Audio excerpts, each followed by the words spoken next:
my channel Smile TV. Wah, ini luar biasa. Kita di saat pandemi ini kita coba berbincang lah dengan brother dosen saya yang sungguh cetar membahana badai. Tamu kita hadir Bapak dosen kita, pakar penyu, pakar kelautan. Beliau salah satu dosen di Universitas Bung Hatta, Padang, Sumatera Barat. Kita sambut dengan bahagia. Bapak Harfiandi Daman Huri. Selamat datang brother saya yang gagah, Bapak dosen kita. Assalamualaikum warahmatullahi wabarakatuh. Salam konservasi. Kabar alhamdulillah baik ya. Walaupun di rumah saja tapi tetap harus kreatif, inovatif ya, dengan meningkatkan amal ibadah, kemudian wawasan, keilmuan, dan terus belajar. Iya. Ini senyumnya nggak ada brother dosen kita. Bang Smile, gimana kabarnya? Udah lama tak jumpa kan? Alhamdulillah sampai saat sekarang sehat karena kita ya new normal. Artinya betul. Hal-hal yang biasanya kita lakukan sekarang itu tidak gitu. Biasanya kalau sekarang ini kan sebenarnya ada di laut tuh, ngeker penyu dan sebagainya, dan naik dan sebagainya. Sekarang itu paling dari rumah, di depan komputer, work from home, work from home, dan sebagainya. Makanya kita coba hadirkan Smile TV. Wah, nanti jangan lupa di subscribe ya, Bro. Oke, siap. Oke, Pak dosen, dengan hal yang sekarang ini terjadi itu di new normal tadi, sungguh luar biasa. Alam kita yang cukup luar biasa sekarang jadi bersih. Laut kita sudah bersih sekarang, brother. Tapi sebelum kita sampai ke sana, coba Smile pengen denger nih tentang konservasi, terutama tentang penyu. Nah, kita sekarang udah di sini, udah kita hadirkan pakar penyu. Ya silakan nanti Pak dosen mungkin ada disampaikan penyu di Sumatera Barat, ada di Indonesia ada berapa, di dunia ada berapa, sifat dari penyu seperti apa, manfaatnya untuk kita penduduk terutama nelayan, bagaimana kalau umpamanya penyu punah seperti apa yang bisa membuat penyu punah. Mungkin seperti itu, brother dosen. Silakan, Maka. Silakan. Oke, para penonton di channel Smile ya. Smile TV. Smile TV ya. Iya. Saya cukup mengapresiasi ini salah satu kemajuan teknologi ya. Dan ini salah satu alternatif kita untuk berbagi wawasan, berbagi ilmu, juga berdiskusi bersama. Jadi fenomena yang terjadi ini sebenarnya tidak pernah diduga ya. Begitu dahsyat fenomena COVID ini mengakibatkan manusia menutup diri ya dari segala aktivitas yang berhubungan dengan lingkungan. Tetapi dari satu sisi kita melihat bahwa bumi juga memiliki kemampuan untuk menjaga keseimbangan. Ini salah satu daripada bentuk bumi mencapai titik equilibrium ya, titik keseimbangan di mana tekanan-tekanan yang diberikan oleh manusia ini sudah mungkin dalam tanda kutip ya, sudah melampaui batas kemampuan bumi untuk bertahan ya. Maka bumi pun memberikan reaksi sebenarnya, respon terhadap tekanan ini. Maka di bumi pun terjadi fenomena seperti mungkin fenomena banjir, mungkin bisa kita kendalikan dalam batas tertentu ya, bencana alam ya, kemudian hal lain-lain. Tapi ternyata fenomena peristiwa virus ini menjadi satu pembelajaran terbaru untuk umat manusia ya, baik dari segi akademik ya, baik dari segi sosial ya, kemudian baik dari segi lingkungan. Jadi ini harus menjadi perhatian kita bersama bahwa bumi pun juga memiliki titik untuk melakukan perlawanan untuk mencapaikan titik keseimbangan. Jadi akibat tidak ada aktivitas kita di luar, kalau kita bicara tentang lingkungan, tentu lingkungan berada pada posisi yang lebih stabil sedikit ini. Kita lihat dari beberapa laporan ya, langit cerah ya, kemudian ozon sudah banyak tertutup ya, kemudian laut-laut juga melakukan produktivitas secara alami ya, kemudian ikan-ikan juga makin banyak ya, walaupun aktivitas penangkapan masih ada dilakukan untuk nelayan-nelayan yang skala kecil ya, tetapi secara besar itu sudah mulai berkurang. Memang tidak ada aktivitas kegiatan penangkapan besar di laut ya. Hanya kecuali tentu nelayan-nelayan kebutuhan tertentu ya, Dan mungkin ada juga yang nelayan-nelayan yang melakukan skala penangkapan lebih panjang ya dan lebih lama. Jadi kalau di laut itu ketersediaan sumber makanan khusus untuk penyu membludak, penyu pun menjadi happy dia. Yes, ya. Happy dia di laut ya, karena perairannya cerah ya, terjaga, bersih ya. Kemudian penyu pun bisa menikmati sumber makanan yang banyak karena mungkin alur lalu lintas kapal sedikit, aktivitas masyarakat yang mengganggu laut juga sedikit, sehingga penyu pun menjadi happy dan dia bisa makan dengan baik ya. Kemudian melakukan siklus perkawinan dengan baik. Kalau saya lihat bulan sekarang, ternyata ini bulan penyu naik nih dalam 2-3 hari ini. Betul. Kita lihat bulan ya. Betul. Pengalaman pergi ke Pulau Pandan ya, selalu bawa tamu ya untuk survival watching ya. Dan sudah kita garap bersama-sama ya dengan Taman TWPP ya. Nah, jadi kalau dari kita lihat penyu ya, penyu ini adalah salah satu biota migratory species ya, hewan yang bermigrasi jarak jauh ya. Bahkan dia bisa menjelajahi laut ini dari satu samudra ke samudra yang lain ya. Bahkan bisa sampai 3.000 sampai 6.000 kilometer perjalanannya.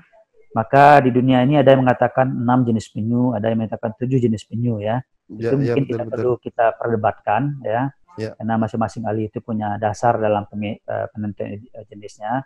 Tapi dari 6 jenis penyu yang ada di Indonesia, itu 4 ada di Sumatera Barat. Nah, di Sumatera Barat ini kaya sebenarnya. Siap. Lautnya kaya dengan sumber makanan, dengan banyaknya pulau-pulau ya. Ada lebih kurang 350-an pulau kecil dan besar yang terdapat di wilayah Sumatera Barat ya. Mulai dari ujung Pasaman berbatasan dengan Sumatera Utara dan sampai Pulau Sanding yang berbatasan dengan Laut Bengkulu. Betul sekali. Jadi dari 6 penyu itu, 4 penyu hadir dan di darat Sumatera Barat. Sumatera Barat. Wih, keren. Apa aja itu jenisnya, brother? Jadi penyu ini kan makhluk yang unik sebenarnya ya. Dia adalah makhluk yang hidup di 2 tempat ya. Jadi dia termasuk amfibi ya. Kemudian di laut ya, dan juga melakukan pernapasan dengan paru-paru ya. Kemudian, jadi mohon maaf, brother. Penyu itu bernafas juga kayak manusia dengan paru-paru gitu ya? Dia memerlukan paru-paru. Jadi paru-paru itu kecil ukurannya, terdapat di faringnya ini, ya. Itu digunakan untuk melakukan menangkap oksigen, ya, secara bebas. Dan itu bisa disimpan dan dia bisa masuk ke dalam perairan, dapat menyelam ya dalam perairan selama beberapa jam ya, dengan cadangan paru-paru yang oksigen yang ada di paru-parunya. Oh, berarti penyu itu bisa langsung ke dalam banget dengan dengan cadangan oksigen tadi yang di dalam paru-parunya gitu ya? Ya. Luar biasa. Nah, inilah keunikan penyu ya. Dia tidak menggunakan insang ya, seperti ikan ya. Maka dia dimasukkan kepada kelompok amfibi. Amfibi ya. Oke. Jadi sahabat Semile TV, bahwa penyu itu jenis amfibi dan mempunyai paru-paru untuk bernafas. Luar biasa kerennya. Nah, dengar-dengar nih brother, untuk penyu itu memang hewan dari purbakala kah, atau memang ujuk-ujuk nongol kah, ataukah bagaimana itu brother? Jadi kalau dilihat siklusnya, penyu ini berada bersamaan dengan zaman dinosaurus ya. Jadi sekitar 100 sampai 250 juta tahun yang lalu ya. Di era penyu itu sudah hadir penyu dalam bentuk namanya penyu purba ya. Jadi melalui evolusi yang cukup panjang, maka penyu itu hadir sekarang dalam bentuk yang kita lihat sekarang. Dulu kalau kita lihat penyu purba itu ya ada kombinasi juga ekornya yang panjang ya, tubuhnya yang besar ya, kemudian punya kaki yang bermodifikasi menjadi sirip ya. Jadi dia cukup unik ya, karena dengan proses evolusi yang panjang maka dia hadir sekarang ini dari 250 yang dikatakan gorikan kepada reptilia amfibi ini, maka 7 dari kategori itu adalah penyu. Kemudian sisanya juga ada kura-kura ya, atau dikenal dengan freshwater turtle.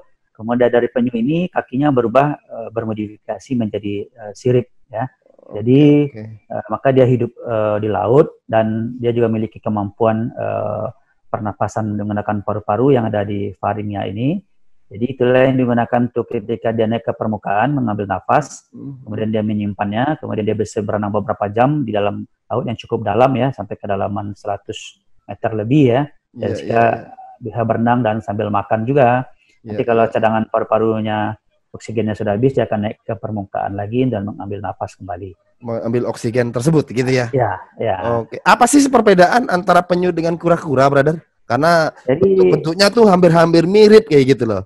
Ataukah memang ada satu kesatuan, ataukah memang kura-kura menjelma jadi penyu, atau penyu menjelma jadi kura-kura? Silakan, brother. Jadi ya di Sumatera Barat ini ada anekdot yang masih saya ingat ya, ketika kecil dulu ya, ketika main ke pantai ya. Kalau misalnya penyu itu menetas ya di pantai, dan waktu itu terjadi goncangan gempa katanya. Ketika penyu itu keluar, yang lari masuk ke laut dia menjadi penyu. Yang lari masuk ke darat dia menjadi labi-labi. Itu anekdot itu masih saya cerita-cerita yang menarik itu masih saya ingat sampai sekarang ya. Dongeng-dongeng gitu ya? Ya dongeng-dongeng lah ya. Cerita yang disampaikan oleh tetua adat kita dulunya ya. Maka waktu gempa itu katanya jangan pergi berdiri di luar ya. Maka harus melindungi diri ya. Jadi sebenarnya antara penyu dan labi-labi ini dia dua makhluk hidup yang bersaudara sepupu ya. Ya, jadi satu ada yang kenal dengan freshwater turtle, yaitu hidup di darat. Itu banyak lagi jenisnya. Mungkin ada labi-labi, ada bulus namanya, ada moncong babi ya. Kemudian ada labi-labi leher panjang, pulau rote, banyak jenis ya. Kemudian dari penyu ini dari 6 dan 7 tadi yang kita kategorikan kelompok penyu atau sea turtle, maka 4 diantaranya ada di Sumatera Barat. Satu adalah penyu hijau. Nah, ini yang paling banyak ya. Penyu hijau, oke. Ya, penyu hijau ya, kemudian penyu sisik ya. Kemudian ada penyu lekang ya. Kemudian ada penyu belimbing. Nah, di 4 jenis penyu ini ada di Sumatera Barat. Jadi Sumatera Barat ini adalah daerah yang kaya sebagai sebuah keanekaragaman hayati. Keberadaan penyu ini ada karena ada sumber makanan. Keberadaan sumber makanannya ada karena ekosistemnya bagus. Baik. Siap. Kemudian penyu itu hadir dan mengantarkan telurnya karena ada ekosistem pantai yang bersih dan terjaga dan lautnya juga bersih ya, sehingga dia berkenan untuk hadir setiap tahun di pantai di Sumatera Barat ini. Oke, jadi pemirsa Semilia TV, di Sumatera Barat itu 4 jenis dari 6 jenis yang di dunia. Di Sumatera Barat ada 4 jenis. Satu, penyu hijau. Ini hampir mayoritas banyak di Sumatera Barat ataukah bagaimana, Brother Dosen? Ini memang banyak di Sumatera Barat ya. Untuk jenis penyu hijau ya. Kalau nama latinnya apa, Brother? Selonia medas. Selonia medas. Ya. Nanti kita munculin lah di bawah gambarnya ya. Gambar penyu hijau. Oke. Yang kedua adalah penyu lekang. Penyu lekang. Penyu lekang. Perbandingannya dengan penyu hijau itu gimana, Brother Dosen? Ini Lepidok ya, Lepidok olivicea ya. Jadi bedanya bentuk susunan karapasnya dan pola karapasnya. Oke, itu penyu lekang. Oke, yang ketiga kalau adalah penyu sisik. Penyu sisik. Oke. Berarti ini bersisik-sisik kayak ikan kayak gitu ya, Brother Dosen? Jadi ada tumpang tindih sisik-sisik karapasnya itu. Bahkan ada blok-bloknya yang segitiga, ada segi 4 itu ya, segi-segi itu. Di atasnya itu bertindihan. Jadi dia seperti sisik ya, seperti sisik ikan. Maka dikenal dengan penyu sisik. Jadi dia termasuk salah satu penyu yang berparuh. Jadi disebut juga kalau dalam bahasa Inggrisnya hawksbill turtle, yang sumber makanannya itu lebih banyak makan spong atau bunga karang. Bunga karang. Oke. Ya. Kak, mohon maaf, tadi kan karapas. Karapas itu apa sebenarnya, Brother? Karapas ini sama dengan tameng ya, atau pelindung kulit yang tebal itu. Cangkang gitu yang di belakang gitu ya? Cangkang ya. Cangkangnya penyu gitu ya? Cangkangnya penyu. Oke, jadi itu yang tadi bilang karapas. Karena kadang-kadang masyarakat yang awam kayak saya yang tidak tahu apa karapas apa, itulah karapas. Betul. Ya. Cangkangnya gitu ya. Jadi cangkang yang di atas itu, yang di punggungnya itu ya. Oke. Dia ada polanya itu yang bisa kita bedakan. Ya, jadi dari hijaunya, dari lekangnya, dari sisiknya. Yang terakhir ini penyu belimbing bisa dimakan kah atau gimana belimbing-belimbingnya gitu, brother? Jadi kenapa dia nama belimbing ini Dermochelis ya? Karena dia termasuk satu famili yang tunggal ini. Dia tidak ada turunannya. Kalau dalam penyu itu ada dari penyu itu ada dua. Satu ada Dermochelis ya. Ini yang penyu belimbing ya, Coraceani. Kemudian ada Selonia. Selonia ini nanti turunannya termasuk penyu sisik, ya penyu pecahannya hijau. Itu termasuk penyu hijau dan penyu lekang. Jadi ini karakternya dia memiliki berat tubuh yang besar kalau segi pertumbuhannya dibandingkan penyu-penyu yang lain. Dia yang bisa mana beratnya nih? Yang mana? Penyu belimbing? Nah, iya. Dia beratnya itu hampir mendekati 1 ton. Wis. Nah, bayangkan kalau besarnya penyu belimbing itu. Yang pernah ditemukan tuh di Inggris ya. Biasa. Ya, pada Inggris tahun 1988 itu ditemukan beratnya sekitar 780 kilo. Hampir 1 tonan ya? Ya, hampir 1 ton. Kemudian ada baru-baru ini 2017 ya, penyu belimbing yang mati di pantai Barcelona. Itu beratnya hampir sekitar 700 kilo ya. Itu mungkin sudah membusuk ya. Nah, jadi kalau naik mobil itu di bak terbuka bagian belakang itu mungkin belakangnya penuh itu ya. Satu penyu belimbing saja. Gede banget itu. Nah, coba bayangkan ya, besar penyu belimbing itu ya. Dan itu ada di Sumatera Barat. Dan itu ada di Sumatera Barat. Luar biasa. Sumatera Barat memang luar biasa untuk aneka hayatinya ya. Iya, luar betul. biasa. Kalau mohon maaf nih, yang saya tahu itu kan di Sumatera Barat khususnya di Kota Padang nih yang saya lihat beberapa memang ada beberapa yang naik ke Pantai Padang dan sebagainya Itu jenisnya memang penyu belimbing, hijau, sisik atau lekang itu yang di Pantai Padang itu, brother.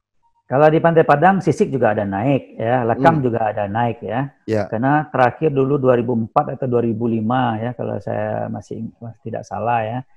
Itu dari data wawancara kita dengan masyarakat di Pantai Kota Padang, sebelum dibuatnya evakuasi taman budaya itu, taman budaya. Oh, taman budaya ya. Nah, di satu sisinya itu ada dulu pasir sedikit, keluarlah penyu dari situ. Jadi penyu itu akan kembali ke lokasi di mana dia dilahirkan. Nah, itu sifat penyu unik. Penyu itu pulang kampung dia. Pulang kampung atau mudik kampung dia. Setelah dia mudik juga dia nih. Iya, betul. Jadi penyu besar sudah matang, ya. Penyu besar naik ke atas, bertelur, habis itu menetas. Nah, yang penyu kecil-kecil itu yang kalau nggak salah tuki namanya itu, berangkat ke laut lagi. Habis itu nanti kalau udah besar, udah kawin, udah mau bertelur, balik lagi ke situ. Ya, balik ke lokasi di mana dia dilahirkan. Hebatnya kan? Luar biasa. Itu memang sifat-sifat hewan ya, hampir dia seperti itu pada umum. Tapi pada penyu ini ada yang unik ya. Karena dia kembali itu bisa menggunakan insting yang dimiliki oleh penyu dan juga menggunakan kompas. Penyu ini juga punya kompas sebenarnya. Oh, berarti lihat-lihat kompas ya? Atau bagaimana itu, brother? Jadi, mohon maaf. Jadi gini. Ada pertanyaan dari beberapa netizen, nanti akan saya coba munculkan nih. Keunikan penyu itu apa? Itu satu. Yang kedua, kenapa setiap kali penyu itu menetas, jadi penyu kecil atau yang namanya tuki itu dia bukan lari ke daratan, malah larinya ke lautan kayak gitu. Nah, itu kenapa bisa seperti itu? Ataukah dan sebagainya. Jadi kan dianya tertanam telurnya itu sebelum menetas kan tertanam kalau nggak salah sekitar 1 meter atau 2 meter di dalam. Kok kenapa dia bisa keluar kayak gitu? Itu coba mohon dijelaskan tuh, brother dosen. Jadi penyu ini memiliki sifat unik ya. Dia ada 4 sifat utama sama penyu. Satu, dia memiliki sifat imprinting. Imprinting ini penyu ini merekam semua informasi yang dia dapatkan ketika dia sudah menetas di pantai, kita di pasir ya, yang kedalamannya itu sekitar 80 cm, ya 40 cm paling dangkal, 80 cm paling dalam, itu tergantung dari ukuran besaran penyu. Karena kedalaman itu juga tergantung dari panjang kaki belakang yang menggali sarang. Kalau makin besar penyunya, tentu makin dalam sarang yang dia mampu dia buat. Ya. Berarti kemudian kalau makin kecil penyunya, berarti maaf, kaki belakang yang mencongkel pasir itu gali lubang. Oh, iya. Dia akan buat dulu sarang telur nantinya. Egg chamber namanya, ada sarang telur ya. Dan nanti dia pertama penyu itu mendarat di pantai, kemudian dia membuat sarang tubuh, kemudian baru dia membuat sarang telur, baru dikeluarkannya, baru ditutupnya, kemudian sarangnya itu diacak sehingga tidak bisa dideteksi oleh musuhnya atau orang di mana sarangnya sebenarnya. Bahkan penyu itu juga pindah ke lokasi yang lain, dia buat sarang palsu. Seolah-olah situ telurnya. Itu kehebatannya. Karena setelah dia bertelur dan meninggalkan telurnya, dia tidak akan menjaga lagi, dia hanya berserah diri kepada alam. Ya alam, itulah. Jagalah telurku. Iya. Sebenarnya sudah jutaan tahun ya, dia sudah bekerja sama dengan dengan alam. Karena alam berfungsi mengeramkan telurnya dan menetaskan. Juga nanti dengan suhu ya, suhu sangat menentukan seberapa banyak jantan dan betina yang dihasilkan. Kalau suhunya tinggi, maka penyu itu lebih banyak betina. Kalau suhunya rendah, akan lebih banyak jantan. Maka secara konservasi, wajar ada penyu yang menetas bertelur dekat pantai, ada juga penyu yang bertelur di bawah pohon, ya, pada vegetasi-vegetasi. Jadi itu secara alam sudah diatur. Kalau itu jantan semua dia. Iya. Ceweknya mana? Ada. Cewek semua dia. Pejantannya sudah nggak ada. Masa pedang sama pedang. Itu sebenarnya. Iya. Tuhan sudah mengatur dia agar dia bisa seimbang. Jadi setiap binatang itu penyu itu akan ada pasangannya. Walaupun dia akan berusaha mencari pasangan yang ideal lah. Ketika dia sudah mau kawin dan bertelur, dia akan mencari pasangan yang ideal. Iya. Itu dari yang tadi imprinting ya? Imprinting. Yang kedua adalah sifat beckoning. Beckoning ini, penyu ini memiliki kemampuan penciuman yang kuat, pendengaran yang kuat. Jadi ketika dia lahir, penyu itu dalam pasir, dia akan naik ke permukaan secara bertahap. Jadi dia perlu ada juga sifat leadership dia, kepemimpinan dia, kerjasamanya dia. Jadi dia tidak bisa naik sendiri, Kalau dia sudah menetas, yang lain itu juga akan menunggu kawannya, kira-kira lebih kurang 4-5 hari ya. Nanti secara bersamaan dia akan naik ke permukaan pasir, bergantian naik. Kalau itu dia akan tertinggal di bawah. Naik pelan. Jadi dia punya juga filosofi teamwork ya, kerja yang bersama, yang bagus. Capacity building berarti gitu ya? Sesama kawan.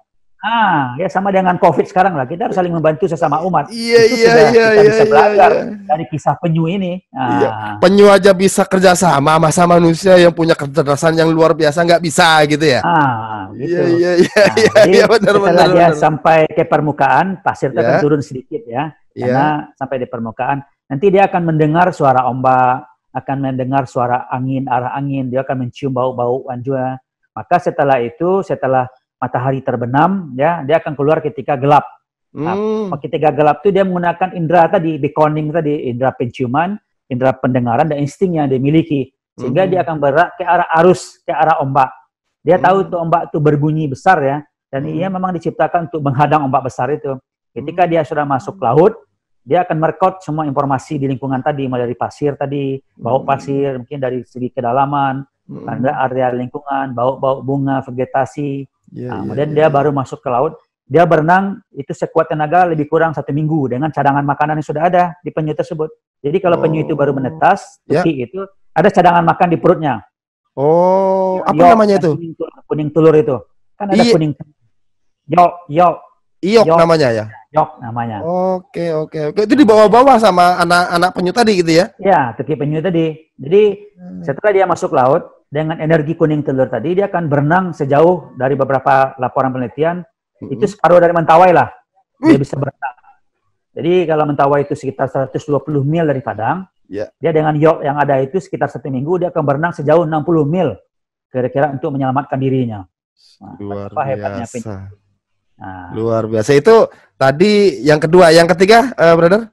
Yang ketiga, itu dia punya sifat setelah dia dewasa, ya, setelah dia matang kelamin, ya, dia akan kembali lagi ke pantai di mana dia dilahirkan tadi. Menetas tadi gitu ya? Menetas tadi dengan catatan pantainya tidak terganggu, tidak terusik, ya, pasirnya tersedia, tidak tercemar, ya, tidak ada aktivitas pemukiman yang bisa mengganggu dia akan datang, ya, baik itu biasanya lampu, musik, ya, api, ya, pencahayaan yang mengganggu matanya untuk kembali. Maka dia akan kembali, itu namanya sifatnya fidelity. Dia kembali ke lokasi kelahirannya. Itu namanya fidelity, sifat yang ketiga daripada penyu. Atau fidelitas. Penyu itu akan kembali tadi, bagaimana dia akan kembali karena dia sudah bermigrasi jauh ya, antar samudra, maka dia gunakan GPS-nya tadi, kompasnya tadi. Oke. Jadi tadi imprinting dia merekam, Kemudian bekoning dia menggunakan penciuman, dia rekam juga informasinya. Kemudian dia menggunakan sifat fidelity sifat kembali ke kampung, pulang kampung dia. Mudik juga dia nih. Kan? Nah, mudik ketika dia mau bertelur, ya. Kemudian untuk mudik itu dia menggunakan GPS tadi. Dia akan merekam kembali, membuka peta-petanya lagi di mana dia tadi dilahir, dibesarkan. Dia akan kembali mengikuti gelombang arus tuh, kembali lagi ke lokasi peneluran. Sebelum dia bertelur, dia akan berhenti dulu di ekosistem terumbu karang yang terdekat dari pantai peneluran. Di situ dia akan kawin, dia akan mencari pasangan. Ada juga transit areanya, tempat dia berbulan madu dengan pasangannya. Jadi ekosistem karang, di mana ada lamun, di mana ada karang lunak, ya, spong, di mana ada rumput laut, dan ada terumbu karang yang bagus, itu adalah area-area yang di mana mereka berlakukan interaksi mencari. Setelah mendapatkan pasangan, dia ada berebut juga nih, penyu nih. Berarti umpamanya satu betina, ada 4 atau 3, itu akan berebutkan dia. Berebut penyu itu. Keren itu. Karena kebetulan memang kemarin itu waktu kita ada dolphin watching, lihat lumba-lumba, itu kita lihat penyu lagi kayak gini. Dia kawin jadi ya memang luar biasa. Itu salah satu new experience atau pengalaman yang baru yang Semile coba lihat, tapi jenisnya apa dan sebagainya belum karena Semile hanya menikmati ya ceritanya ngintip orang lagi beraduhai, kan gitu. Jadi memang satu kesempatan yang sangat langka bisa menyaksikan penyu kawin. Penyu kawin. Artinya ini bisa dikemas jadi wisata sebenarnya, benar ya? Ya, sebenarnya kalau untuk penyu ini daripada kita membunuh, memakan, mengambil telur, bagaimana kita memanfaatkan penyu ini untuk menjaga keberlanjutannya dengan kita mengembangkan konsep ekowisata. Itu saya rasa, brother, Semile sudah mengerjakannya, ya. Ya, siap. Mengerjakannya, dan kita adalah mitra diskusi ya untuk bagaimana mencari format yang bagus, cara mengaturnya sehingga dia menjadi paket yang menarik dan interesting bagi orang-orang yang tidak pernah melihat. Jadi sebenarnya bagaimana penyu itu kawin, setelah dia kawin nantinya, maka betina ini panjang juga masa kawinnya ini. Ya, selama musim kawin itu penyu ini juga melakukan fasting, puasa dia. Tidak hanya kita juga yang puasa, penyu pun juga puasa dia. Penyu juga puasa, guys. Luar biasa. Dia puasa juga selama masa kawin itu, karena masa kawinnya juga cukup relatif panjang ya, sampai 8 jam juga, sehingga pembuahannya secara internal di dalam. Setelah nanti pejantan membuahi yang betina dan menyemprotkan spermanya itu akan membuahi telurnya, maka pejantan itu akan lari dari betina itu, nanti akan dibiarkannya. Kemudian betina itu nanti setelah telurnya masak semuanya, dan nanti ada 2 kantong ya, bagian di tengah ini tempat seperti lihat Semile telur ayam ya, banyak bulat-bulat. Nanti ada pabrik casingnya juga dalam ini. Telur itu dikasih casing juga dulu, karena itu nggak mungkin dia keluar bulat-bulat kecil kuningnya itu kan. Ada juga casingnya, nanti setelah casingnya penuh dia akan naik ke pantai, akan cari pantai yang sesuai, pasir yang sesuai, lokasi yang baginya aman ya secara insting. Lalu baru dia gali bentuk sarang tubuhnya, digali sarang telurnya, baru dia keluarkan telurnya, kemudian dia akan turun. Itu proses naik turun itu selama 2 jam. Itu yang bisa kita gunakan untuk kita mengedukasi masyarakat dalam bentuk total watching dalam kegiatan ekowisata. Jadi, ya, jadi bisa kita lihat. Kalau kita ke waktu kosong, kita bisa juga melihat dia kawin dalam air. Karena kita pakai snorkeling, kalau nampak yang kawin itu, kita bisa mengamati dia bagaimana prosesnya. Naik diving turun, gitu ya. Diving ya. Itu juga melakukan perkawinannya. Dan itu setelah selesai perkawinannya, nanti dia akan menaikkan, menghantar telur yang sudah dibuahi tadi ke pantai. Nah, paling banyak satu betina itu sepanjang musim perteluran, musim kawin itu paling banyak itu 7 kali. Itu paling banyak. Maksudnya 7 kali itu gimana tuh, brother? Jadi kalau dia sudah matang kelamin penyu yang dewasa itu, ya, yang cukup produktif itu, setelah dibuahi nanti dia akan naik ke pantai peneluran. Satu kali dia naik, ya, dia akan menyimpan telurnya lebih kurang 100. Nanti dia turun lagi.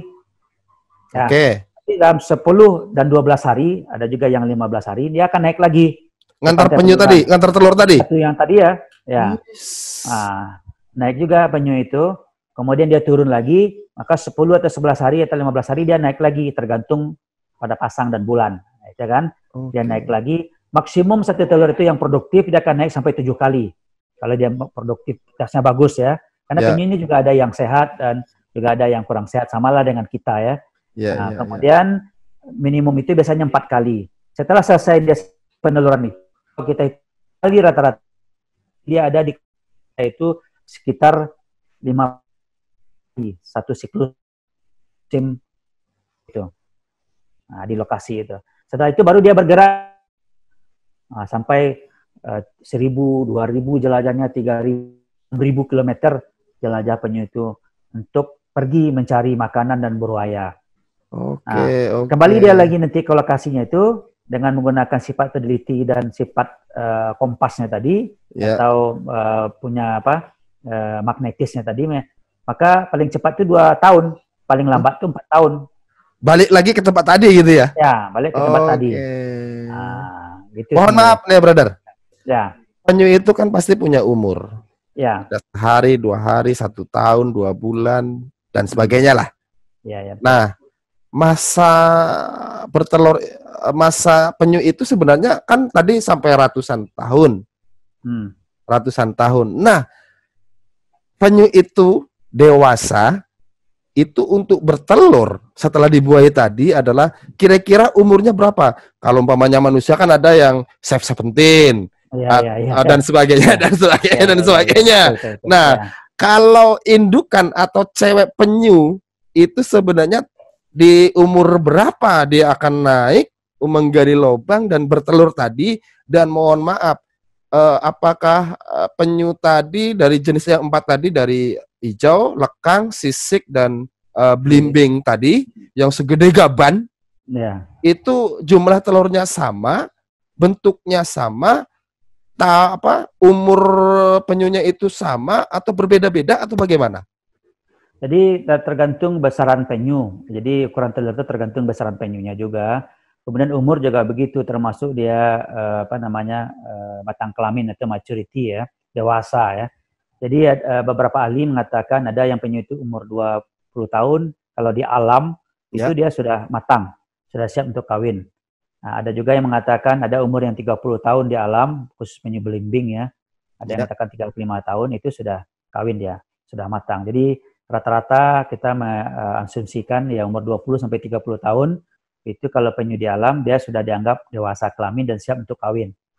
Iya. Jadi ukurannya biasanya kalau kita gunakan standar penyu hijau ya, dalam lengkung kerapasnya itu lebih kurang di panjang 75 sampai 80 cm.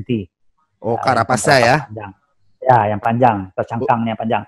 Untuk ukuran penyu hijau ya penyu hijau. Penyu hijau. Oke. Itu rata-rata itu kita sudah anggap dari segi umur itu yang hidup di alam itu sudah bisa dianggap dewasa, jadi siap untuk kawin ya, bereproduksi. Nah, kemudian usia penyu ini sampai banyak ahli berbeda-beda penyataannya, tapi rata-rata semua ahli mengatakan hampir sampai 100 tahun. Jadi kalau dihitung umurnya sampai 100 tahun, jadi penyu itu umur produktifnya adalah 70 tahun dia berproduksi. Produktif untuk bertelur. Bertelur, ya. Dan itu paling dekat dia setiap sekali 2 tahun atau paling jauh sekali 4 tahun musimnya bertelur. Iya. Jumlah telur tadi berapa? Nah, kalau jumlah telur tadi kita katakan bahwa penyu ini mengikuti ukuran tubuh penyu. Kalau penyu belimbing itu telurnya 70 sampai 80 ya, itu jumlah rata-rata dia dari penyu belimbing, dan besarannya ya sebesar bola tenis ya. Kecil-kecil gitu ya. Besar tuh bola tenis ya, termasuk yang besar atau sebesar gelas lah, kepala lingkaran gelas gitu ya. Nah, itu untuk penyu belimbing. Dan telurnya itu 75-80 ya. Biji. Kemudian, biji. Sekali naik. Sekali bertelur. Ya, sekali bertelur. Jadi itu kan tadi saya dengar ada 7 kali bertelur. Makanya anggap aja lah 80 atau 90. 90 kali 7 kali naik. Ya, kalau maksimum ya. Ya. Wow, banyak sekali. Ya. Nah, ya. Iya. Itu yang penyu belimbing ya? Ya, itu untuk penyu belimbing dan ukurannya lebih besar. Ya. Kalau penyu hijau ada 120, ada 113. Ya, jumlahnya itu tergantung tingkat kesehatan dan kedewasaan penyunya. Nah, jadi itu jumlah telurnya. Kemudian penyu sisik itu lebih kecil, sebesar bola pingpong. Dan dia tidak lebih beda lagi dengan penyu lekang. Sedikit beda saja sebenarnya. Nah, kalau sisik itu dia lebih bersih ya, lebih kecil ya. Lebih putih gitu ya? Lebih putih ya. Jadi ukuran penyu belimbing, kemudian penyu hijau dan penyu lekang itu tidak jauh berbeda juga ukurannya kadang-kadang. Kemudian penyu sisik dia jauh lebih kecil dan lebih banyak jumlahnya biasanya. Sarang itu bisa sampai 130 ya. Banyak banget. Jadi itu satu sarang ya. Iya, betul. Rata-rata kita anggap 100 lah satu kali musim peneluran masing penyu, dan ukurannya berdasarkan ukuran tubuh penyu itu sendiri. Kalau penyunya besar, maka telurnya akan besar. Kemudian kalau penyunya kecil, ya telurnya juga akan kecil ya. Oke. Berarti sekali pemirsa Semile TV, jadi sekali naik penyu, turun kurang lebih sekitar 80 sampai 130 telur.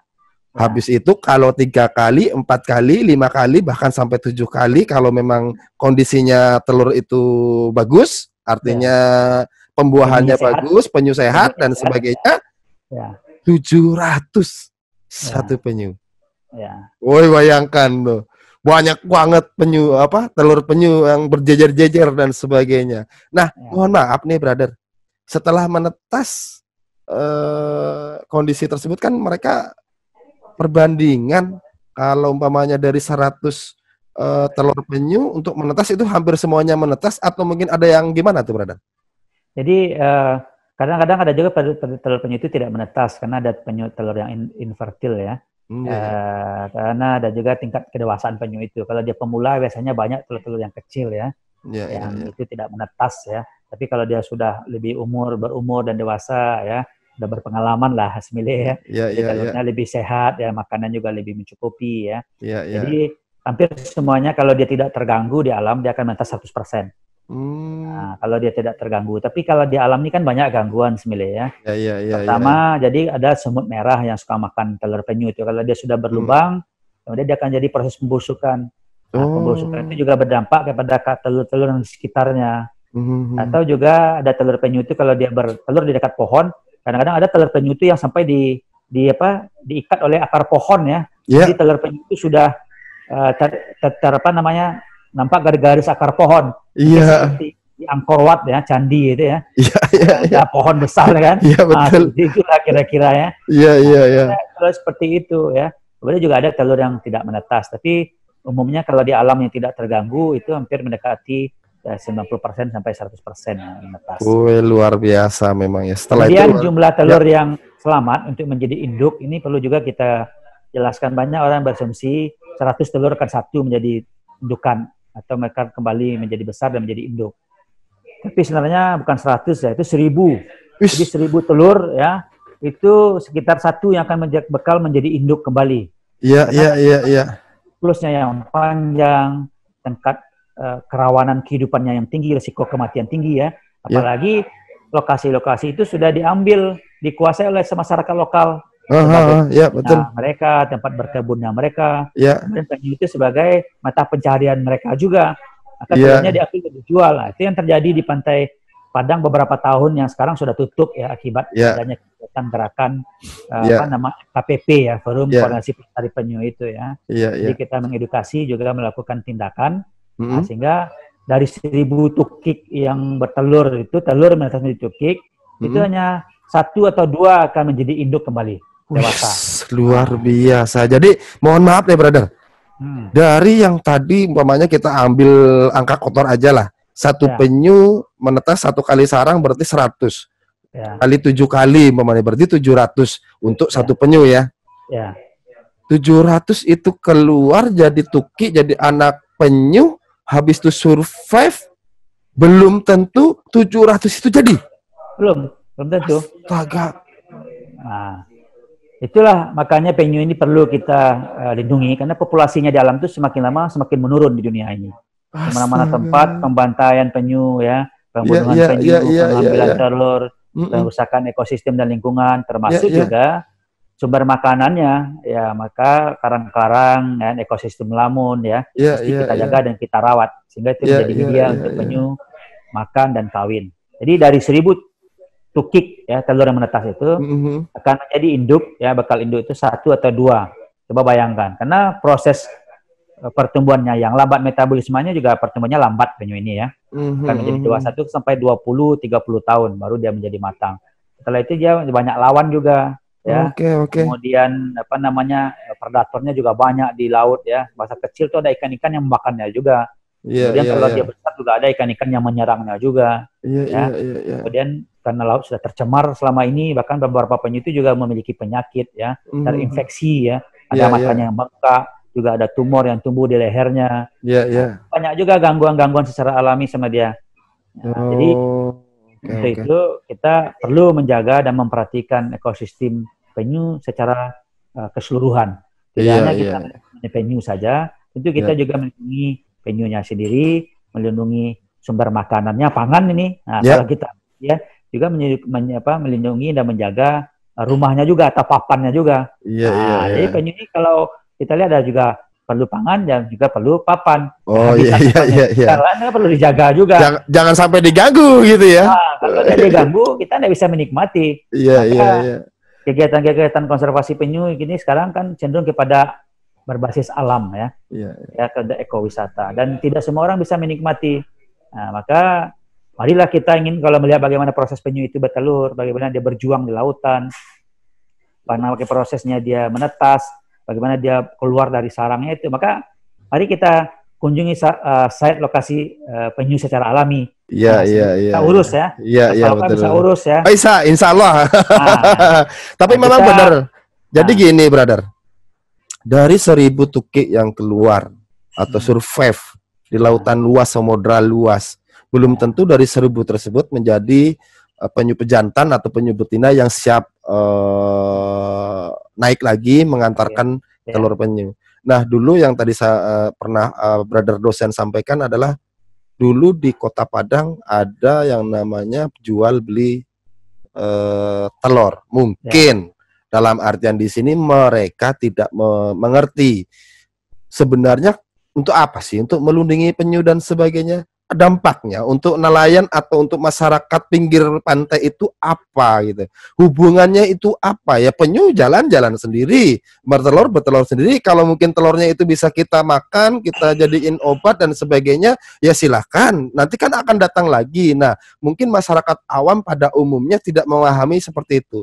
Mungkin sekarang ini brother dosen kan pakar perpenyuan di Sumatera Barat, mungkin bisa memberitahukan bahwa hubungan antara ekosistem A, B, C dan sebagainya, kenapa penyu harus dilindungi, semakin banyak penyu semakin apa dan sebagainya. Mungkin gitu brother dosen, supaya bisa mengedukasi pemirsa di Semile TV ini.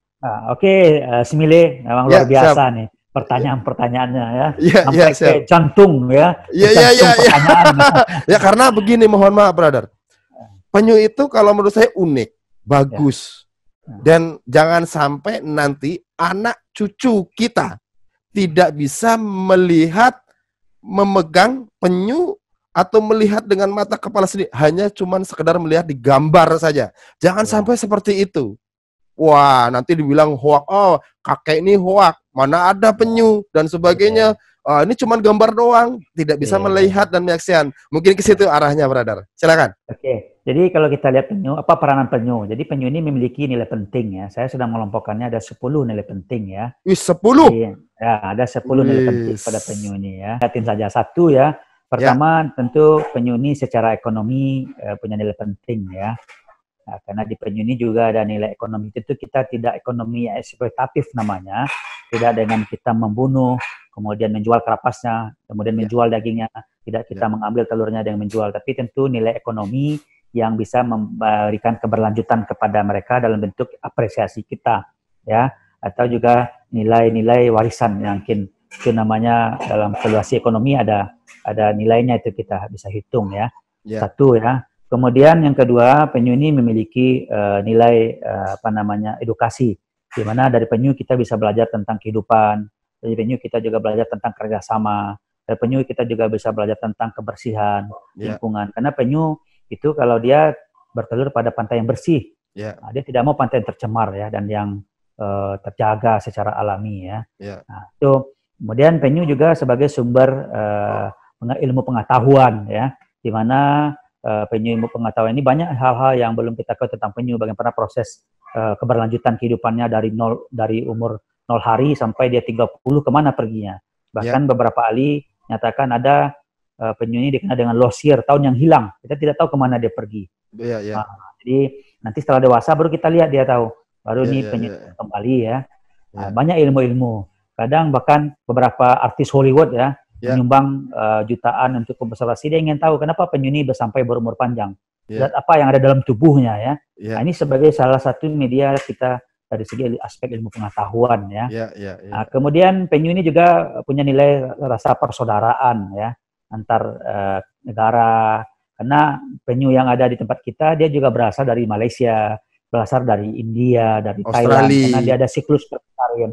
Jadi kalau Australia dia dari timur biasanya di pantai timur kita, tapi kalau kita lebih banyak kepada persiklusan di daerah India sampai ke Maldives. Itu jadi perputarannya. Penyunya kita bisa langsung ke Maldives gitu ya? Bisa. Dia mengikuti siklus Samudra Hindia ini ke utara. Kalau kita lihat siklusnya ya. Jadi sudah ada penelitian bahwa jadi kalau maunya penyunya Maldives juga bisa ke Sumatera Barat gitu ya? Iya, jadi itu siklus perputarannya. Mungkin bisa, walaupun dia tidak pergi, mungkin kita bisa bawa sumber genetiknya. Mungkin itu bagian kerja genetik ya, kita lihat ketatan hubungannya. Jadi kita tanya saja bahwa penyu di Pariaman ini ada penyunya yang memiliki hubungan genetik dengan penyu di Aceh, dan ada hubungan genetik dengan penyu di India. Itu sudah kita lihat rantainya itu. Bahwa dari penyu yang ada di pantai Samudra Hindia ini bergeraknya akan pergi ke atas yang mengikuti arus ya. Nanti sampai ke India, sampai ke Nicobar ya, sampai ke Padang, terus ke Aceh, kemudian Nicobar ya, kemudian ke India, terus kepada Teluk Canai, kemudian terus ke Maldives. Mungkin nanti dia balik lagi ke tempat kita di Samudra Hindia, masuk lagi dari arah selatan nantinya. Itu siklusnya. Dia itu adalah nilai persaudaraan. Nilai persaudaraan. Jadi kalau kita menghargai dia untuk melindungi orang India juga harus menghargai, orang Aceh juga harus menghargai. Dan dia tidak perlu juga masuk pakai paspor melintasi negara. Dia ada cek KTP lah sekarang. Iya, betul. Lockdown ini. Jadi penyu nggak ada istilah lockdown dia. Dia migrasi terus, kalau dia dia berhenti berehat, dia berhenti. Dia ada transit areanya juga. Dia akan berhenti di daerah zona terumbu karang yang banyak karang, dia akan makan, nanti dia kenyang ya, dia relax dulu ya. Kan dia juga melakukan puasa juga setelah puasa perkawinan ya. Jadi dia menggunakan cadangan makanan yang ada di tubuhnya yang lemaknya tinggi gitu. Kemudian nilai apa lagi tadi yang pertama ekonomi, edukasi, sama ilmu pengetahuan serta persaudaraan. Ya, kemudian nilai ekologi juga. Nah, penyu ini memiliki nilai ekologi, peranan penting daripada ekosistem ya. Bahwa penyu ini juga bagian rantai makanan. Kita lihat ada penyu belimbing itu menyukai makan ubur-ubur. Itu salah satu pengendali ubur-ubur. Jadi bahkan dari satu siklus pemakanan penyu itu, itu bisa dia memakan ubur-ubur itu dalam jumlah 1 ton. Coba bayangkan, dalam satu siklus ya. Iya. Jadi ya penyu itu kan makannya kan teratur sedikit ya, makan sedikit, habis nanti dia akan makan sampai dia memiliki cadangan makan yang banyak. Kalau cadangan makan yang banyak, baru dia kembali nanti beruaya untuk bertelur tadi, untuk kawin tadi. Nah, jadi cadangan makanan itu menjadi lemak di tubuhnya. Nah, maka penyu itu akan kembali dengan cadangan lemak tadi. Ya, penyu yang sehat, yang bugar juga akan menghasilkan telur yang berkualitas dan jumlah yang banyak. Gitu. Nah, jadi ada nilai ekologi. Juga dia bagian rantai makanan. Kemudian juga penyu bisa mendeteksi pantai yang kotor dan tidak kotor. Juga pantai yang tidak gembur ya. Karena kalau pantai yang padat dia tidak bisa menggali. Keras. Nah, Pantai Padang itu dulu adalah lokasi awal penyu menaik di Muara Padang itu. Maka terjadi perdagangan di situ. Kalau dulu orang menyebut penyu itu dengan lampu togok atau lampu strongkeng ya. Iya. Catatannya tahun 1936 sudah ada pelelangan telur penyu di Pantai Muara itu. Ya, tahun 42 sudah ada orang mulai menjual di Pantai Muara itu. Tahun 80-an sudah ada 7 pedagang, dan bahkan juga ditemukan ada penyu belimbing yang diperdagangkan di Pantai Muara. Jadi ekonomi, pendidikan, ya, edukasi, persaudaraan, ya. Kemudian ekologi. ekologi. Kemudian ada juga nilai pariwisata sama dia. Oke. Pariwisata tadi bahwa dia pariwisata yang berbasis kepada lingkungan. Jadi dia terkenal dengan ekowisata. Nah, jadi di mana beberapa tempat kita bisa lihat ya. Misalnya di Malaysia saya pernah ikut dulu, sekarang dikelola oleh kawan saya ya. Iya. Di Pulau Redang namanya. Itu kita harus register 2 bulan sebelumnya melalui website yang dia buka. Sebelum masuk sana? Sebelum masuk ke sana. Nah, karena peminatnya banyak. Yang orang dibawa ke sana hanya 7 orang paling banyak. Tidak boleh lebih dalam satu masuk. Nah, itu yang kita coba biasa. Ya. Jadi kita siap. Ya, mungkin 7 sampai 10 orang dengan 2 guide tour di lapangan ya. Siap. Ada 2 mendampingi nanti di lapangan. Itu kita diperiksa semuanya. Tidak boleh bawa sabun dari luar, tidak boleh bawa sampo dari luar. Ya kita pakai sabun apalah, Naga Bonar lah. Iya, betul. Jadi apa namanya, sampo semua tidak boleh dibawa. Jadi dia karena penciuman penyu itu cukup sangat tajam sekali gitu ya. Itu tadi ada beaconing tadi, sifat beaconing. Iya. Itu. Jadi apa namanya? Itu bagian dari nilai penting dia. Kemudian selain itu tadi juga ada nilai pariwisata, juga nilai sebagai maskot. Jadi sebagai maskot konservasi. Di beberapa tempat sering digunakan untuk maskot ya, atau untuk simbol, untuk event dan lain-lain ya. Dia sebagai makhluk yang inspiratif. Nah, itu salah satu juga tadi itu. Nah, pentingnya dia menginspirasi banyak orang untuk melindunginya. Karena tadi dari kisah-kisah hidupnya, bagaimana dalam agama Hindu juga meyakini penyu ini makanya sebagai dewa, makhluk suci ya. Kalau di Hawaii, perairan Hawaii, kalau kita pegang penyu aja kita sudah denda $100. Nah, begitu dia mengkultuskan penyu itu ya. Luar biasa. Nah, memegangnya saja. Nah, itu budaya Hawaii itu ya. Jadi penyu itu memang dianggap sebagai makhluk yang suci ya, yang mulia. Jadi sebagai makhluk inspiratif juga. Nah, kemudian tadi sebagai maskot juga. Kemudian kalau di Sumatera Barat ya, khususnya bahwa penyu ini bukanlah bagian daripada konsumsi kita. Nah, jadi tidak menjadi bagian, kecuali di Mentawai ya. Nah, jadi penyu tidaklah menjadi konsumsi kita, kecuali di Bali juga sering mengkonsumsi penyu. Nah, jadi itulah lebih kurang ya, ada nilai ekologi, ada nilai ekonomi, ada nilai wisata, ada nilai edukasi, ada nilai persaudaraan juga, ada ilmu pengetahuan ya, pariwisata juga, maskot juga ya. Kemudian bukan konsumsi juga. Nah, itu nilai penting dia. Maka penyu ini perlu kita pelajari, perlu kita lindungi, sehingga kita bisa tahu dan bisa menyelamatkannya.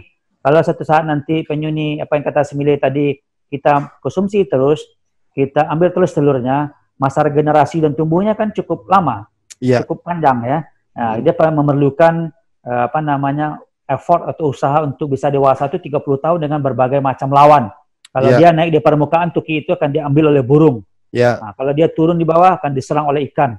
Yang lebih besar itu ya? Kemampuan dia berenang di alam itu, naik dan turun itu juga melatih kemampuan paru-parunya. Dia termasuk perenang ulung penyu ini ya.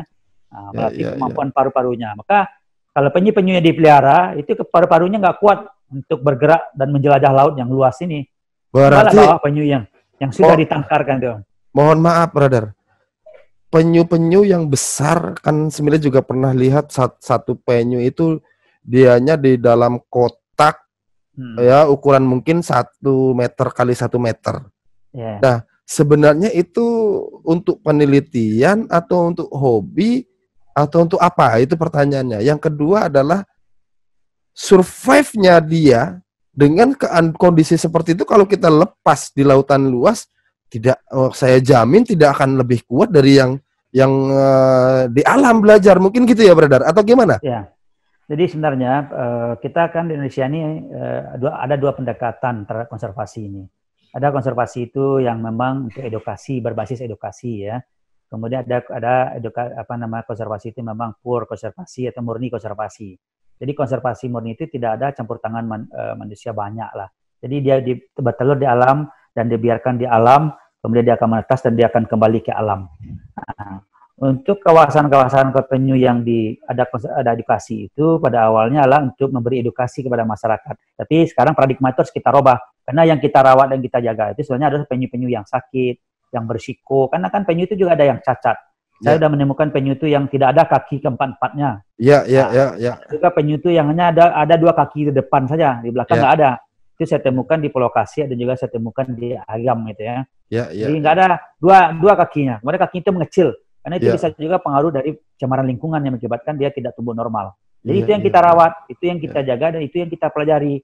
Tapi penyu-penyu yang secara alam ini kita lepas saja, jangan kita pelihara. Karena kepeliharaan itu kita menghilangkan sifat tadi.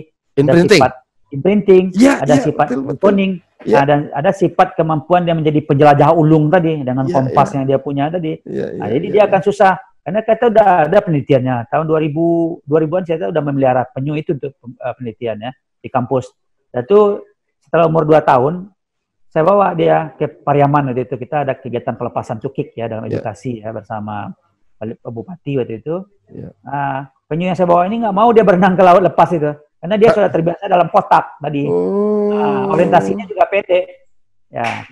Nah, kalau penyu itu di alam, dia memiliki orientasi yang panjang. Dia berpikir juga bagaimana dia survive, bagaimana dia menghindari lawan, bagaimana dia harus berenang ke atas, bagaimana dia harus berenang ke bawah, bagaimana dia harus bersembunyi di bawah sargassum area tempat dia makan. Kadang-kadang penyu itu bersembunyi di dalam rumput-rumput laut itu, jadi nggak nampak sama ikan kan. Jadi lebih bagus itu memang biar survive saja di samudra gitu ya. Kalau yang ada di dalam ini yang memang yang cacat, yang sakit, setelah sehat baru kita akan lepaskan kayak gitu. Mungkin lebih bagusnya seperti itu ya, brother? Seharusnya idealnya seperti itu, ya. Tapi banyak pendekatan konsep lah yang digunakan ya. Dari satu sisi penyunya bisa kehilangan orientasi sebagai makhluk yang liar, tapi tidak ganas ya. Dia makhluk liar tapi tidak ganas. Tapi ada satu sisi dia bisa juga meningkatkan ekonomi walaupun dia pelihara. Tingkat pendapatan kalau di Pariaman itu akibat konservasi sudah menumbuhkan UMKM 200 walaupun sekarang akhirnya karena kasus ini corona ini dia terdiam ya. Dan melahirkan ada bot yang inisiatif masyarakat saja itu sampai 30-50 bot yang beroperasi untuk mengantarkan tamu-tamu karena ada kawasan konservasi ya. Jadi dengan penyu itu juga tumbuh ekonomi sekitarnya. Tapi itu kita tadi pendekatannya kan berbagai. Kalau dia pendekatannya murni konservasi tadi, kita juga lihat di Tamar misalnya di Brazil ya, di Malaysia sudah menggunakan pendekatan murni konservasi ya.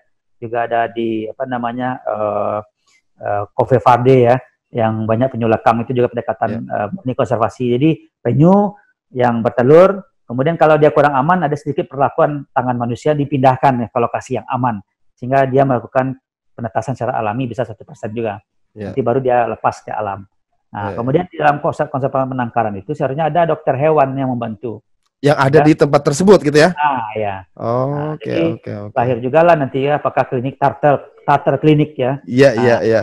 Selain itu dia pemeliharaan untuk edukasi, pembelajaran, kemudian juga diobat, bagaimana penyu yang luka diobati, bagaimana biar sehat gitu ya. Sehat ya.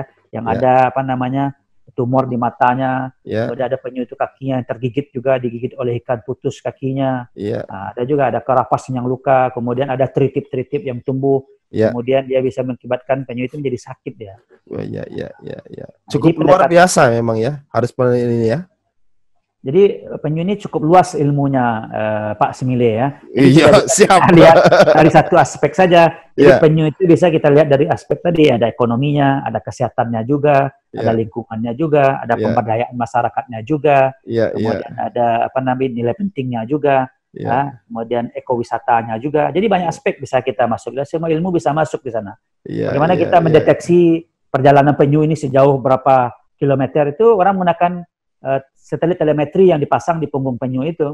Kita menggunakan teknologi sehingga dia bisa ketahui kemana arah ruaya perjalanan penyu ini. Mana aja pergi kan? Mau ke Maldives, ke Malaysia, ke sana dan sebagainya. Atau ke Thailand, Singapura dan sebagainya. Singapura agak ke bawah dia itu. Agak ke bawah. Lintasan luar dari Sumatera, Aceh nantinya. Kemudian nanti ke Thailand ya, Thailand itu luar ya, terus nanti ke India, terus ke China, terus ke Maldives, baru ke bawah. Itu kita buat siklus. Kira-kira, brother, yang penyu besar tadi, yang betina yang mau bertelur, umpamanya dari Padang, dianya umpamanya di pesisir selatan. Ini umpamanya dari pesisir selatan ke Padang lah umpamanya. Bisa nggak kira-kira penyu yang di pesisir selatan itu bisa naik ke kota Padang? Jadi kalau bertelur di situ atau bagaimana? Jadi tadi sifatnya tadi adalah sifat fidelity ya, atau setia kepada lokasi peneluran dengan catatan lokasinya itu tidak terganggu. Iya. Tapi penyu ini memiliki kemampuan juga membaca situasi lingkungan. Dia memiliki range yang lebar. Apabila dia akan kembali daripada siklus awal dia tadi bergerak, di mana dia misalnya kalau penyu itu dari kecil dia bergerak dari pantai Padang lah kita menuju mungkin ada pulau yang ditemui di tengah, Pulau Bindalang. Dia berhenti di sana. Nanti ada lagi ke tengah mungkin agak Pulau Air ya, Pulau Pandan. Nanti dia ke arah di tengah Mentawai itu. Kemudian dari baru dia bergeser ke arah utara lagi ya, bergerak ke arah Teluk yang luas ini. Jadi nanti penyu itu akan kembali ke pantai, dia akan melihat pantai yang pernah di lokasi penurunan tadi, apa yang digunakan, mungkin dia menggunakan penciuman. Makanya pantai-pantai penurunan penyu itu lebih banyak ada bau-bau pandan. Maka Pulau Pandan itu salah satu pulau yang tepat namanya. Karena aroma pandan itu menjadi salah satu daya tarik penyu itu kembali dengan penciumannya.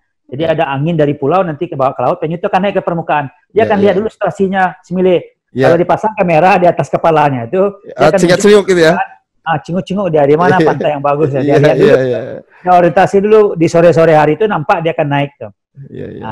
Jadi pada dasarnya, brother, kalau umpamanya pantai atau pulau tersebut itu sudah tidak layak, penyu tidak akan naik gitu ya. Dia nanti ringnya itu lebar, dia berkembali kepada ring yang lebar itu sekitar 5 kiloan, 0 sampai 5 kiloan.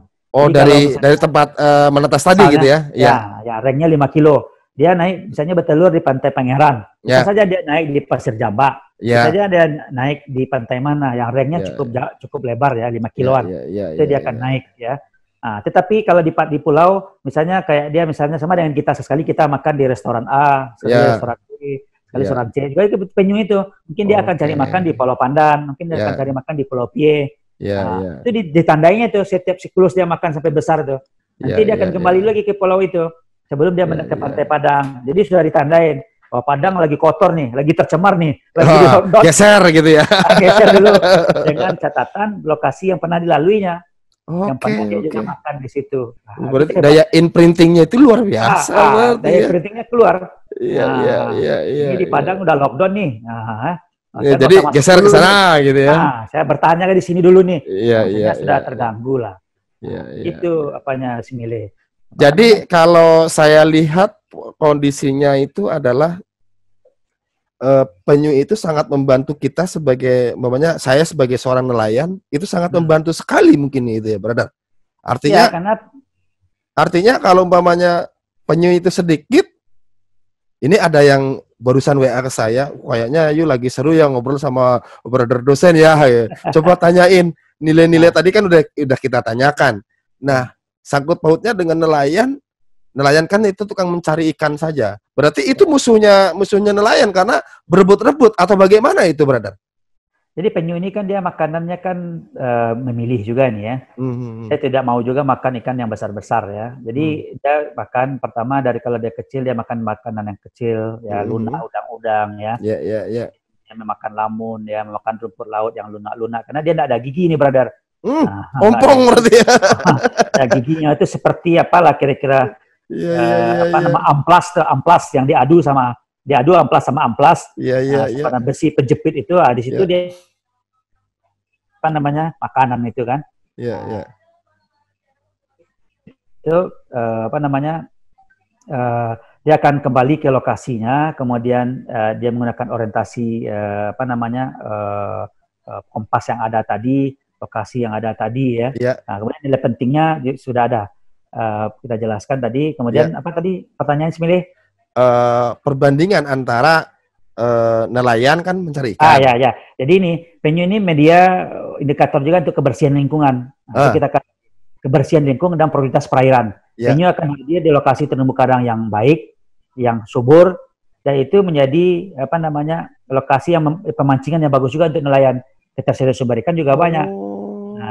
Maka dengan memakan ubur-ubur itu berarti sudah memutus rantai ubur-ubur memakan benur atau memakan juvenil ikan. Juvenil ikan. Karena ikan itu kan ada yang bertelur, ada yang beranak itu nanti kan. Nah, kalau nanti ikannya keluar, nanti ubur-ubur akan makan anak ikan yang kecil-kecil tuh. Jadi sebenarnya menjaga nelayan itu harus bersahabat dengan penyu. Ya. Karena semakin banyak penyu, semakin banyak ikan. Makin subur dan banyak ikan. Luar biasa. Ini dia adalah indikator lingkungan. Sebagai ini kawan-kawan semile nanti kalau mungkin nelayan-nelayan itu yang nonton video ini wajib nelayan bersahabat dengan penyu. Berarti nelayan menjadi polisi penyu. Kalau umpamanya ada yang jual beli telur penyu, itu tidak boleh. Kenapa? Itu sahabat saya, gitu ya. Nah, kalau ada yang makan penyu, banyak konsumsi penyu, tidak boleh. Itu sahabat saya. Kenapa? Dia menyampaikan ke kita sebagai seorang nelayan bahwa semakin banyak penyu, disitulah ikan-ikan banyak. Jadi seperti itu. Ini luar biasa, brother. Ini menyambung lagi nih. Kemarin kita coba diskusi dengan teman-teman di masa COVID ini. Ada yang menyampaikan adalah kalau makan ikan di laut, virusnya ya setidaknya akan tertekan. Itu bagaimana itu, brother? Jadi sebenarnya gini, ikan itu kan banyak tinggi kandungan proteinnya. Ikan itu kan tinggi proteinnya. Kalau ikan itu tidak salah 18 sampai 21 kandungan proteinnya, ya 21% ya.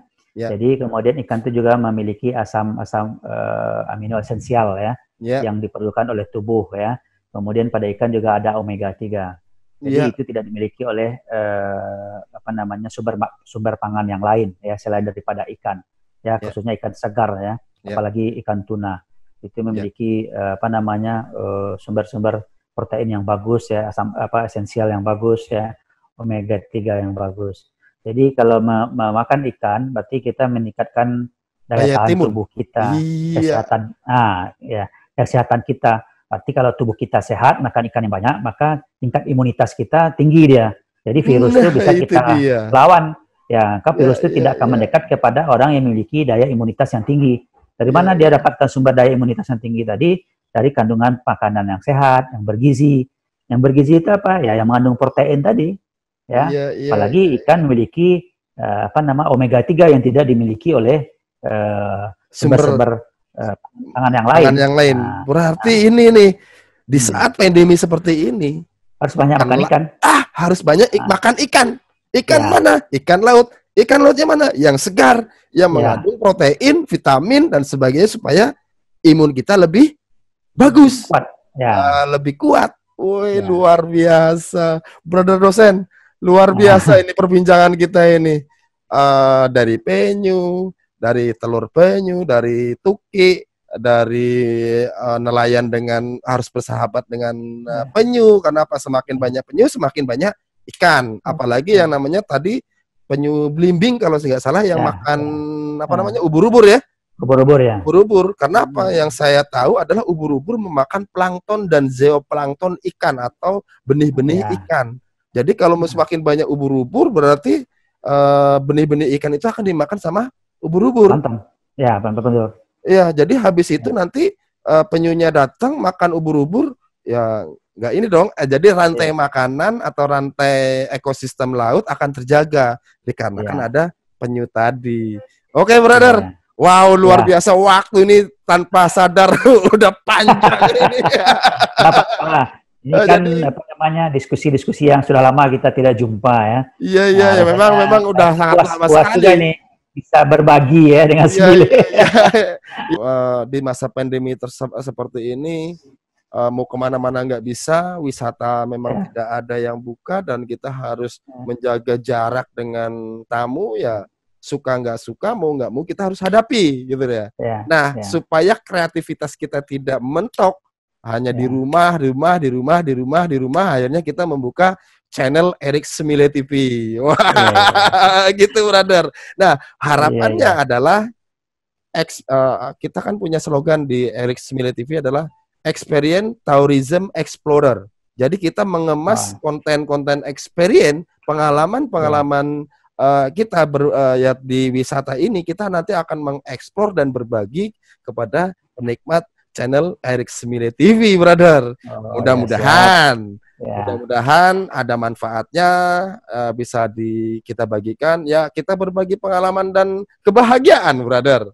Iya, iya, iya. Jadi itu supaya Ah, bisa dijalankan di kehidupan ya, ya ya, yang nanti akan kita alami. Jadi seperti itu, brother. Brother, mohon maaf ya, nih, kalau ya. kita kupas sepanjang ini kayaknya nggak akan selesai ini. Mungkin Kita, ada, mungkin nanti kita ada jilid gimana, atau mungkin ada ya, next atau part kedua atau ya, gimana, atau patu mungkin ya, ya, part 2 ya. ya. Tapi Ah, kalau mungkin di masa pandemi seperti ini, otomatis kita kan tidak bisa keluar, brother. ya, betul. Nah, bagaimana caranya? Ini kalau di channel Semile TV, kayaknya agak susah, hanya sekedar seperti itu aja. Bagaimana caranya menghubungi brother? Lewat mana kayak gitu? Kalau yang saya tahu adalah brother salah satu dosen di Universitas Bung Hatta di Ula Karang. Ya, kalau mungkin Ya, di masa pandemi seperti ini agak susah. Atau mungkin ada mana yang kita bisa kunjungi, brother? Atau mungkin aktivitas media sosial, brother? Mungkin di mana adalah brother dosen kita ini selain salah satu dosen di Pasca Sarjana, sahabat ya, itu juga aktif di media sosial. Nanti akan saya munculin nih di Facebook dan di Instagramnya beliau. Kalau nggak salah Facebooknya beliau itu ada di mohon maaf, Harfiandi Damanhuri ya. ya, betul. Ya, jadi di Facebooknya nanti akan kita munculin di bawah. Di mana, Ya, brother? Di bawah. ya. Nanti silakan. Di bawah ya. Ya, di bawah ya, di bawah, di bawah. Ya, Jadi nanti akan nampak ini ya, Harfiandi Damanhuri di Facebooknya beliau. Silakan di follow. Instagramnya juga beliau juga ada di bawah ini. Jadi ya. nanti silakan kunjungi laman beliau, bisa berdiskusi seperti ini ya, brother. Ya, siap. Nanti Oke, kita bisa susun tema-tema kita. siap. Nanti brother boleh minta nanti kepada penonton atau penikmat brother channel TV channel ya. Ya, Brother Semile TV TV, channel, ya. Channel TV Semile ya. TV ya. Nah, channel Semile TV tentang Ya, konservasi penyu ini apa aspek-aspek yang ingin kita diskusikan. Atau siap bahkan nanti. kalau perlu ya mungkin kita dengan 1-2 orang penanya, Ya. kita dapat memberikan respon, mungkin Semile langsung menjadi host-nya ya. Oh, siap. Siap. Next, Siap. kita akan coba sambungkan nilai-nilai konservasi supaya bisa berdampak baik di lingkungan Ya, kita. ya. Gitu. Oke. Pemirsa semuanya, Erik Semile TV atau di channel Semile TV sama brother dosen saya, Harfiandi Damanhuri, pakar penyu, pakar konservasi lingkungan. Oke, guys. Oke. Kalau Oke, guys. mungkin bermanfaat, menyenangkan di channel ini, silakan like, comment, and subscribe. Mungkin nanti di channel di season yang lain lagi kita akan coba bangun kembali dengan brother saya tentunya, brother dosen kita. Oke, brother. Terima kasih Siap. banyak. Ya, Salam salam konservasi. salam Ya, konservasi ini teman-teman ya. ya, Salam konservasi. Salam buat keluarga, brother. Sehat ya, selalu, siap. bahagia selalu. Ya, Kalau amin. kalau yang itu tuh logo yang ini jangan Ya, lupa bahagia. Tapi kalau di iya. kita semile ke laut aja. Ya. Ya, ini ikut aja ya. Oke, terima kasih Oke. brother. Salam. Assalamualaikum. Waalaikumsalam. Dadah. Dadah, bye-bye.